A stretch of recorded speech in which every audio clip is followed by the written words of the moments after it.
Bonjour à toutes, bonjour à tous, bienvenue sur 8 Mont-Blanc à l'occasion d'un nouveau journal.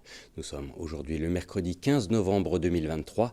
Dans l'actualité ce soir, nous consacrerons bien évidemment une grande partie de cette édition aux crues exceptionnelles qui ont touché notre territoire.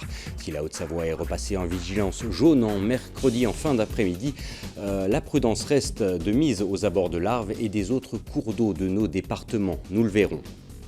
Et puis en marge de ces crues, la vie continue à l'approche de l'hiver en station. Les embauches des saisonniers s'achèvent doucement. Des recrutements facilités cette année grâce à une application mobile dédiée. Nous le verrons. Mais on commence donc ce journal par cet épisode de crue extraordinaire qui a sévi cette nuit sur notre territoire. Les fortes pluies mêlées à la fonte des neiges avaient en effet poussé Météo France à classer la Haute-Savoie en vigilance rouge ce mardi soir.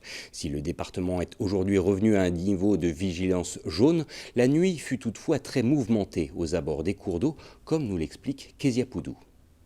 Le seuil de 2,80 m, le seuil d'alerte a été déclenché, donc les services techniques et mon premier adjoint ont installé le batteur d'eau. Il était 23 h. Marigné, comme plusieurs communes de la Haute-Savoie, a eu une nuit mouvementée. Le Gifre a atteint le seuil d'alerte de 2,80 m dans cette commune de près de 6 000 habitants. Les services techniques ont dû intervenir pour éviter une potentielle inondation de la ville. Un bâtard d'eau a donc été installé dans la nuit, mais ce n'est pas la seule intervention qui a dû être réalisée. Le hameau du plan Séraphin à Marigné est relié au reste de la commune par ce pont, un pont qui a dû être fermé momentanément face à la hausse du niveau de la rivière. Hier soir, donc on a fait évacuer les véhicules pour que si la passerelle a été endommagée durant la nuit, les gens puissent demain partir à pied sans avoir à prendre leur véhicule. Et hier soir, on avait un débit de 385 m3/s, alors que ce matin, on était à 150 m3/s. Et puis on avait une hauteur d'eau de 3,70 m, alors que là, on a une hauteur de 2,50 m. Les habitants de ce hameau ont donc été coupés du monde durant quelques heures. Ce matin, ils étaient nombreux à sortir de chez eux pour voir l'ampleur des dégâts. On a vu qu'il y avait des petites branches coincées sur le pont, donc on s'est dit ça. En tout cas, passer par-dessus un peu. Alors, j'étais isolée, on n'avait surtout pas de réseau, donc pas possible de communiquer à part par le Wi-Fi, étonnamment. Moi j'étais rassurée une fois que j'avais tous mes enfants à la maison, ça c'est déjà une bonne chose. Et puis après, on prend les choses comme elles viennent, hein. On verra la suite. Le Gifre n'a pas été le seul cours d'eau à se déchaîner hier. L'Arve a connu une crue centenale en battant plusieurs records de débit, notamment à Sallanches et à Cluses. Maglan n'a pas été épargné non plus. Certains habitants se sont réveillés ce matin, les pieds dans la boue. Elle a commencé à déborder un peu dans l'après-midi. Et puis vers 6 h, il y en avait plein la cour. Et on essayait de monter des choses pour pas que ça reste au garage. Mais en fait, on a eu quand même 40 à 50 cm d'eau dans le garage. Alors on avait tout surélevé, mais en fait, ça n'a pas servi à grand-chose. On a vu l'Arve déborder, elle a monté carrément la route. Parce qu'elle a fait comme un petit lac là au bout, parce qu'elle est sortie là.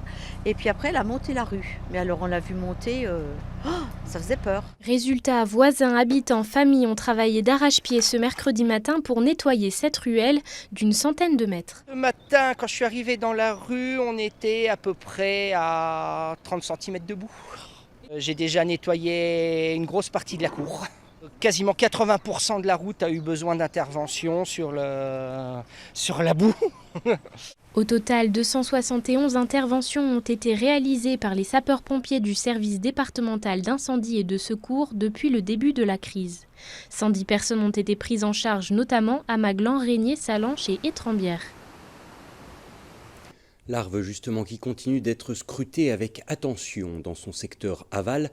La rivière a enregistré cette nuit la plus importante montée des eaux depuis la mise en place des mesures, et ce en 1985. Une réelle situation de crise pour les communes limitrophes qui continuent de panser leurs plaies au lendemain du pic d'intensité du phénomène. C'est notamment le cas à Régnier-Aizerie où une partie de la commune s'est réveillée les pieds dans l'eau. Sébastien Germain a rencontré Lucas Pugin, le maire de la localité. On l'écoute.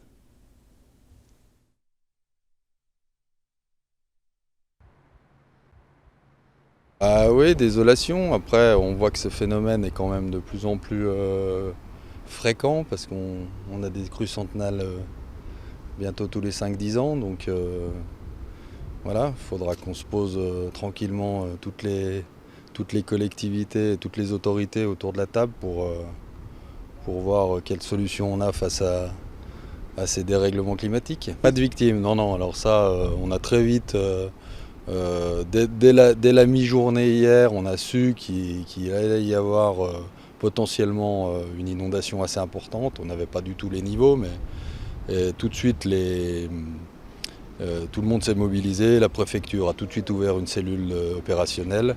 Les pompiers, la Croix-Rouge, les services techniques de la commune, le département, enfin tout le monde s'y est mis. Et on a tout de suite, dès que ça craignait, on a délogé les gens pour les reloger en commune ou à l'hôtel pour certains. On s'y habitue pas bien, quoi, mais voilà. Et puis on voit que ça embarque les mobiliers, voilà. C'est un peu une situation assez atypique de chaos, quoi, voilà. Mais bon, encore une fois, hein, force de l'eau, faut plutôt essayer de trouver des solutions pour arriver à pas prévenir, mais à endiguer ou à canaliser cette eau. Voilà, je sais pas. Il faudra que les ingénieurs et les spécialistes se mettent au travail pour nous trouver des solutions, mais effectivement, c'est assez désolant comme situation. Vous l'avez constaté, une situation qui peine à revenir à la normale. À l'échelle du département, entre les éboulements, les inondations de la chaussée et le déblaiement, tous les agents sont sur le qui-vive. C'est désormais un long travail de sécurisation qui s'engage avant même d'en tirer les premiers bilans, comme nous l'explique Marcel Sadier, que Sébastien Germain vient tout juste de croiser. Je vous propose de l'écouter. Alors le plus dur en termes de crue est passé, incontestablement. Maintenant, il faut rester très très prudent. J'en profite, je martèle l'appel, ne vous approchez pas trop des berges, hein. Tout ça est fragilisé, on ne sait pas ce qui va tenir, ce qui ne va pas tenir. Et après, maintenant, on passe d'abord à ceux qui ont été personnellement impactés. Alors, il y a des usines de décolletage qui ont eu 40 cm de boue dedans. Il y a des maraîchers à Gaillard qui ont perdu une bonne partie des récoltes. Il y a des particuliers qui ont de l'eau dans la maison ou dans les caves.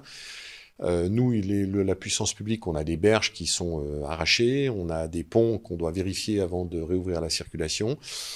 Et puis, il y a les découvertes, parce qu'on sait très bien dans ce genre de crue que quand les cours d'eau sont vraiment revenus à leur niveau bas, c'est là et seulement là, à ce moment précis, qu'on pourra vraiment quantifier les dégâts et les travaux nécessaires.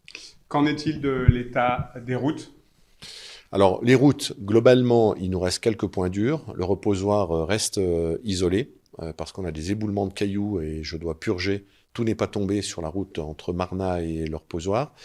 On a Valorcine qui reste accessible mais dans des conditions très difficiles, notamment par le tunnel des Montaies. Donc très franchement, si on n'a pas une priorité à aller à Valorcine, faut pas y aller. Il y a Châtel qui reste difficile d'accès. On a beaucoup d'arrachements de berges sur Abondance, la chapelle d'Abondance et Châtel, mais ça va se corriger assez rapidement. Et puis on a le pont Neuf Araignée qui ne va pas être réouvert tout de suite parce qu'on a des quantités d'eau pas possibles. Du côté du département de Savoie, si la vigilance est restée en orange cette nuit, le débit des fleuves et rivières a également provoqué de nombreuses crues à travers le territoire. Plus de 200 pompiers accompagnés de 50 gendarmes ont été mobilisés au cours de la nuit, intervenant à plus d'une quarantaine de reprises. Sur le fleuve Arly, comme vous le voyez sur ces images, plus de peur que de mal, la route des gorges ayant déjà subi des dégâts, l'axe était fermé au moment des pics des crues. Mais c'est bien sur l'Isère que les flots ont été le plus problématiques. Après une coupure de plusieurs heures, les principaux axes routiers sont désormais réouverts. Quant aux lignes ferroviaires, elles nécessiteront encore un peu d'entretien et de pompage avant de pouvoir retrouver leur bon fonctionnement, notamment dans la vallée de Tarentaise. Sur un tout autre sujet à présent, l'actualité de notre territoire, c'est aussi l'écosystème des stations de ski qui sort peu à peu de sa torpeur saisonnière. En coulisses, les recrutements saisonniers vont déjà bon train. À La Plagne, notamment, l'Office du tourisme a lancé en septembre dernier une plateforme propre à cet enjeu. Le but, mettre en relation candidats et recruteurs sur un site dédié à l'économie en montagne. C'est un reportage de Fanny Savard. Dernière ligne droite dans la station de La Plagne, avant l'arrivée des premiers touristes le 16 décembre prochain. La station de Tarentaise accueillera entre 3000 et 4000 saisonniers cet hiver. À un mois de l'ouverture, la question du recrutement des salariés est au cœur des préoccupations des commerçants. Sur nos 2 sites à La Plagne, nous avons besoin de près d'une centaine de salariés. Et oui, évidemment, nous avons déjà bien avancé le recrutement. Pour ma part, sur le site de Plagne Centre, l'équipe est complète. Donc cette année, ça s'est plutôt bien passé et c'est bien d'être complet à J-1 mois. Cette année, on remarque vraiment que par rapport aux 2 hivers précédents, Ça a été d'une facilité de recruter. On a l'impression de revenir à un retour à la normale, en fait, avant Covid. Le domaine vient d'inaugurer une nouvelle plateforme pour mettre en contact les futurs saisonniers avec les commerçants. Toutes les offres destinées aux métiers saisonniers sont regroupées sur un seul et même outil, simplifiant ainsi les démarches. L'idée est de rassembler des candidats ayant déjà une connaissance du territoire. J'avais quand même des photographes qui revenaient depuis 4 ou 5 ans, mais là ils sont partis vers d'autres projets, donc maintenant il a fallu tout recruter une nouvelle équipe cet hiver. Et le site du coup de recrutement de la Plagne a été super utile. Sur la plateforme en fait on remplit le poste, l'intitulé, les coordonnées. Et après l'office du tourisme s'occupe de poster cette annonce derrière, il la valide. Et après, il nous envoie des candidatures, 2 ou 3 candidatures par jour, suivant la demande. Mis en ligne en septembre, le site a déjà comptabilisé plus de 130 offres et près de 2840 candidatures. Un succès qui pourrait s'expliquer par un partenariat judicieux avec un autre acteur majeur du tourisme français, le parc du Puy du Fou. Ils vont ouvrir au mois d'avril quand nous on ferme la station, ils vont fermer au mois de novembre quand nous on ouvre la station. Et face aux difficultés de recrutement qu'on peut rencontrer depuis 2 ans, on s'est dit avec ce partenaire, tiens, est-ce qu'il n'y aurait pas une réflexion à avoir pour proposer des jobs saisonniers en fait aux travailleurs de la Plagne en fin de saison pour aller travailler au Puy du Fou et inversement, se servir de leurs saisonniers pour venir à la Plagne. Hôtes ou hôtesses d'accueil, femmes et valets de chambre ou encore serveurs, c'est une multitude de métiers qu'ont en commun les 2 destinations touristiques, partenaires depuis près de 10 ans. Dans la station savoyarde, on prévoit que les 55 000 lits touristiques trouvent preneur cet hiver. Et nous arrivons déjà au terme de ce journal. Merci de votre intérêt pour l'actualité sur 8 Mont-Blanc. Merci à toute l'équipe. Dans un instant, c'est l'instant météo préparé par Thierry Paulme. Puis vous avez rendez-vous avec le magazine intitulé « Mon meilleur ami », consacré, comme son nom l'indique, au bonheur de nos amis à 4 pattes. On se quitte avec quelques images prises ce jour autour du bassin annécien.